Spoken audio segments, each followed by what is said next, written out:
Halo semuanya, Assalamualaikum warahmatullahi wabarakatuh. Perkenalkan, nama aku Zidna Nadia Aula dengan NIM 36031422089. Nah, aku itu dari Prodi Pendidikan IPS, Fakultas Ilmu Sosial dan Ilmu Politik, Universitas Negeri Semarang. Nah, pada kesempatan kali ini, aku akan mempresentasikan tentang sistem pendidikan nasional. Oke, langsung saja ke materi yang pertama. Yang pertama itu pengertian sistem. Nah, teman-teman sendiri sudah tahu belum apa itu pengertian dari sistem? Tenang, karena aku akan jelasin kalau bagi kalian yang nggak tahu apa itu pengertian sistem. Nah, sistem itu adalah suatu kesatuan yang terdiri atas komponen-komponen atau elemen-elemen atau unsur-unsur sebagai sumber-sumber yang mempunyai hubungan fungsional yang teratur, tidak sekedar acak, dan saling membantu untuk mencapai suatu hasil. Nah, kemudian kita lanjut ke pendidikan sebagai suatu sistem. Nah, pendidikan merupakan suatu sistem yang mempunyai unsur-unsur, tujuan, sasaran pendidikan. Nah, peserta didik, pengelola pendidikan, struktur atau jenjang, kemudian kurikulum, dan juga peralatan dan fasilitas. Nah, kemudian di suatu pendidikan itu terdiri dari komponen-komponen yang menjadi inti dari proses pendidikan. Nah, menurut PHKOMS, komponen pendidikan yaitu sebagai berikut. Pertama, yaitu tujuan dan prioritas. Yang kedua yaitu peserta didik. Dan yang ketiga, manajemen atau pengelolaan. Dan keempat yaitu struktur dan jadwal waktu. Dan yang kelima adalah isi bahan pengajaran. Yang keenam, guru dan juga pelaksana. Yang ketujuh yaitu alat bantu belajar. Dan yang kedelapan yaitu fasilitas. Yang kesembilan, teknologi. Kesepuluh, pengawasan mutu. Dan yang ke-11 penelitian. Dan yang terakhir tentunya biaya. Nah, langsung saja kita ke pengertian pendidikan nasional. Apa sih itu pendidikan nasional? Nah, menurut Undang-Undang Republik Indonesia Nomor 2 Tahun 1989 tentang Sistem Pendidikan Nasional, yaitu pendidikan nasional adalah usaha sadar untuk menyiapkan peserta didik melalui bimbingan, pengajaran atau latihan bagi peranannya di masa yang akan datang. Nah, kemudian kita akan belajar tentang pengertian pendidikan nasional sebagai suatu sistem. Nah, menurut Zahara Idris, pendidikan nasional sebagai suatu sistem adalah karya manusia yang terdiri dari komponen-komponen yang mempunyai hubungan fungsional dalam rangka membantu terjadinya proses transformasi atau perubahan tingkah laku seseorang sesuai dengan tujuan nasional seperti tercantum dalam Undang-Undang Dasar Republik Indonesia tahun 1945. Nah, kemudian kita akan membahas tentang dasar, tujuan, dan fungsi pendidikan nasional. Yang pertama yaitu dasar dan tujuan pendidikan nasional. Pancasila seperti yang tercantum dalam pembukaan Undang-Undang Dasar 1945 yang ditetapkan pada tanggal 18 Agustus 1945 adalah dasar negara, kepribadian, tujuan, dan pandangan hidup bangsa Indonesia. Sebagai dasar negara, pandangan hidup bangsa, Pancasila merupakan pedoman yang menunjukkan arah, cita-cita, dan tujuan bangsa. Kemudian kita akan bahas tentang landasan pendidikan di Indonesia. Nah, pendidikan di Indonesia ini memiliki 3 landasan teman-teman. Yang pertama yaitu landasan ideal ialah Pancasila. Yang kedua yaitu landasan konstitusional ialah UUD 1945. Dan yang ketiga atau yang terakhir yaitu landasan operasional ialah ketetapan MPR tentang GBHN. Oke, langsung kita lanjut saja ke unsur-unsur pokok dan asas-asas pelaksanaan pendidikan nasional. Nah, yang pertama kita akan bahas tentang unsur-unsur pokok. Unsur-unsur pokok pendidikan nasional Pancasila terdiri dari pendidikan moral Pancasila yang berlandaskan pedoman penghayatan dan pengamalan Pancasila, pendidikan agama, kemudian pendidikan watak, dan kepribadian, kemudian pendidikan bahasa, kemudian pendidikan jasmani, pendidikan kesenian, pendidikan ilmu pengetahuan, kemudian pengetahuan keterampilan, pendidikan kewarganegaraan, dan pendidikan kesadaran sejarah. Nah, untuk yang kedua yaitu asas-asas pelaksanaan. Pendidikan nasional dilaksanakan dengan memperhatikan asas-asas pelaksanaan seperti berikut.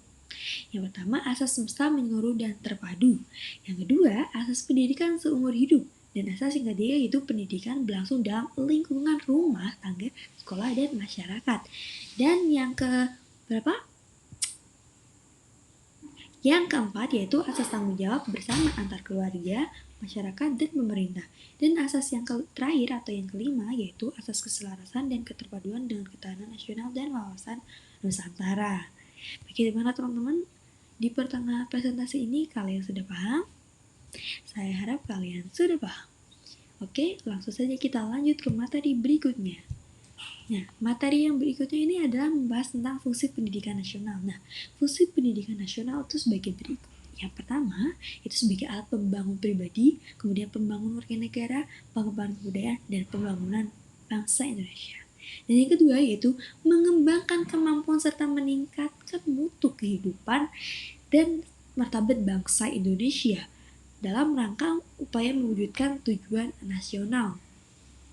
Nah, untuk kelembagaan program dan bagaimana pengelolaan pendidikan nasional akan segera saya bahas. Nah, menurut UU RI No. 2 tahun 1989, kelembagaan program pengelolaan pendidikan di Indonesia itu sebagai berikut. Yang pertama itu tentang kelembagaan pendidikan ya teman-teman. Nah, seperti yang ada di PPT bahwa ditinjau dari segi kelembagaan, maka penyelenggaraan pendidikan di Indonesia itu melalui dua jalur, yaitu jalur pendidikan sekolah dan jalur pendidikan luar sekolah. Kemudian yang kedua yaitu jenis program pendidikan. Nah, jenis program pendidikan yang termasuk dalam jalur pendidikan sekolah terdiri dari pendidikan umum, pendidikan kejuruan, pendidikan luar biasa, pendidikan kedinasan, pendidikan keagamaan, dan pendidikan akademik, serta pendidikan profesional. Kemudian yang selanjutnya yaitu tentang jenjang pendidikan. Jenjang pendidikan yang termasuk dalam jalur pendidikan sekolah terdiri dari pendidikan dasar, kemudian pendidikan menengah, pendidikan tinggi, jenjang pendidikan di atas diselenggarakan pula pendidikan prasekolah sebagai persiapan untuk memasuki sekolah dasar. Yang pertama itu ada pendidikan prasekolah, kemudian tadi apa pendidikan dasar, pendidikan menengah, pendidikan tinggi, dan yang keempat kita akan bahas tentang kurikulum atau program pendidikan. Nah, untuk mewujudkan tujuan dari pendidikan nasional itu disusunlah kurikulum yang memperhatikan tahap perkembangan peserta didik dan kesesuaiannya dengan lingkungan di sekitar. Nah, kebutuhan dengan jenis dan jenjang masing-masing satuan pendidikan. Jadi gini teman-teman, kebutuhan pembangunan nasional, perkembangan ilmu pengetahuan dan teknologi serta kesenian sesuai dengan jenis-jenis dan jenjang masing-masing satuan pendidikan tersebut. Dan yang kelima yaitu pengelolaan sistem pendidikan nasional. Nah, penanggung jawab dari pendidikan nasional itu adalah presiden teman-teman.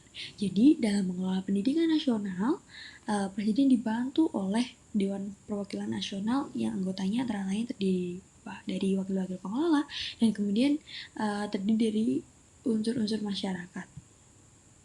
Nah, tentunya pendidikan nasional ini mempunyai kelemahan ya teman-teman. Berikut kelemahan yang ada pada pendidikan nasional.